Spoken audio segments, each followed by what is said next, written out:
ഈ ബുക്ക് മാത്രം ഇത് എവിടെ പോണത്? ഓ എല്ലാം പോയി. കിട്ടിയാടേ ബുക്ക്? ഇല്ല ഇല്ല കിട്ടിയില്ല. എടി നിനക്കറിയാലോ ഞാൻ ഈ ബുക്ക് ഇതിനകത്ത് എല്ലാം കൂടെ എടുത്ത് വെച്ചിരുന്നതാണ്. ഇപ്പൊ ആ ബുക്ക് മാത്രം കാണാനില്ല. നീ അവസാനമായിട്ട് എന്റെ ബുക്ക് എവിടെ കണ്ടേ? അവസാനമായിട്ട് ഞാൻ എവിടെയോ കണ്ടു. എവിടെ എവിടെ എവിടെ? ഞാൻ ഇവിടെ എവിടെയോ വെച്ചതായിട്ടൊരു ഓർമ്മ. നീ ബുക്ക് എടുത്താ?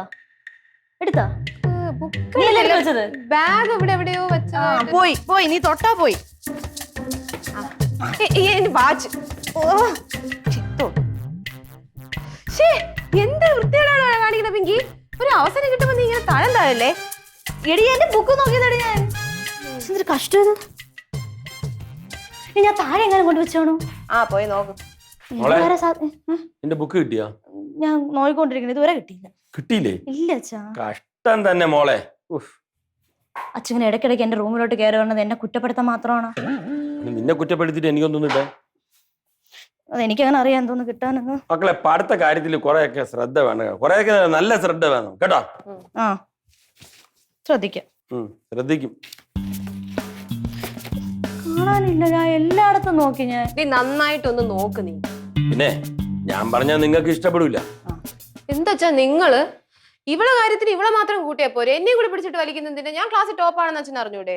അത് പിന്നെ എനിക്ക് അറിഞ്ഞൂടെ റിങ്കി മോളെ. പക്ഷേ വിദ്യാധനം സർവധനാൽ പ്രധാനം എന്നല്ലേ അച്ഛാ? എന്നാണ് അത് എനിക്ക് അറിയാൻ. പറയാം മക്കളെ, സ്പോർട്സും അതർ ആക്ടിവിറ്റീസും ഒക്കെ നല്ലത് തന്നെ. പക്ഷെ വിദ്യാഭ്യാസം അത് പരമപ്രധാനമാണ്. മനസ്സിലായോ? അതെനിക്ക് അറിയാലോ അച്ഛാ. അതുണ്ടെങ്കിലേ ഈ സ്പോർട്സിലൂടെ വളർന്നാലും ഉന്നത പദവിയിലെത്താൻ പറ്റുള്ളൂ. മനസ്സിലായോ? എന്താണ് ബുക്കും ബാഗൊക്കെ കിട്ടിയാ? എവിടെ കിട്ടിയിട്ടില്ല. കിട്ടിയില്ലേ? പിന്നെ ഞാൻ കുറെ നല്ല കാര്യങ്ങൾ പറഞ്ഞു കൊടുക്കാന്ന് വിചാരിച്ചപ്പം. ആരോട്? എന്ത് കാര്യത്തിന്? നീ മിണ്ടാരി മണി. മക്കളെ റിങ്കി പിങ്കി, ഞാൻ പറയുകയാണെങ്കിൽ നിങ്ങൾ പറയും പഴംപുരാണം പറയണം. അപ്പൊ അത് തന്നെ ആയിരിക്കും പറയാൻ പറഞ്ഞു. ഞാൻ പറയണില്ല. കാര്യം അല്ല ഞാൻ പറയണില്ല. അയ്യോ പറയാ. അങ്ങനെ പറയല്ലേ അച്ഛാ. അച്ഛന്റെ സംസാര സാഗരത്തിൽ നിന്ന് വരുന്ന മുത്തുമണികൾ പറക്കാൻ എനിക്ക് കൊതിയാവുന്നു. പറ അച്ഛാ.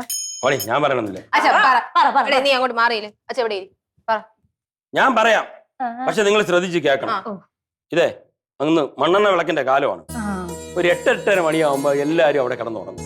എന്തെന്ന് പറഞ്ഞാൽ മണ്ണെണ്ണ ഒന്ന് ഉപയോഗം കുറയ്ക്കാൻ വേണ്ടിയിട്ടാണ്. നമ്മള് ചുരുക്കം പിശുക്കല്ല, ഇല്ലായ്മയാണ്. സ്കൂളിൽ വിട്ട് കഴിഞ്ഞാലേ ഉടനെ വന്നിരുന്ന് പഠിക്കാനൊന്നും പറ്റില്ല. വന്ന് വീട്ടിലെ പണികളൊക്കെ ചെയ്ത് പറമ്പിലെ പണിയെല്ലാം ചെയ്ത് കഴിഞ്ഞ് വരുമ്പോഴത്തേക്ക് കുളിയെല്ലാം കഴിയുമ്പോൾ 7 മണിയെങ്കിലും. പിന്നെ 7 മണി മുതൽ 8:30 മണി വരെ ഇരുന്നാണ് പഠിക്കുന്നത്. ഞാനേ SSLCക്ക് പഠിക്കുമ്പോഴാണ് അവിടെ സ്ട്രീറ്റ് ലൈറ്റ് വരുന്നത്, അറിയോ? SSLCക്കും പ്രീ ഡിഗ്രിക്കും എനിക്ക് നല്ല മാർക്കും ഉണ്ടായിരുന്നു. അത് ഈ വെളിച്ചത്തിൽ നിന്നാണ് പഠിച്ചത്. മനസ്സിലായോ? ഞാൻ കൂടുതലൊന്നും പറയുന്നില്ല. കാരണം നിങ്ങൾക്ക് ഇത്ര സൗകര്യം ഉണ്ടായിട്ട് പോലും നിങ്ങൾക്ക് പഠിക്കാൻ വയ്യ.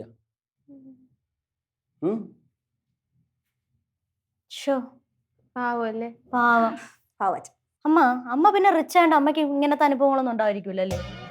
ഇപ്പൊ റിച്ച് ആയിട്ടുള്ള വീട്ടിൽ ജനിച്ചത് തെറ്റായി പോയോ? ഉണ്ടോ? ഇനി പ്രശ്നമൊന്നുമില്ല മണി. കുഴപ്പമില്ലല്ലേ?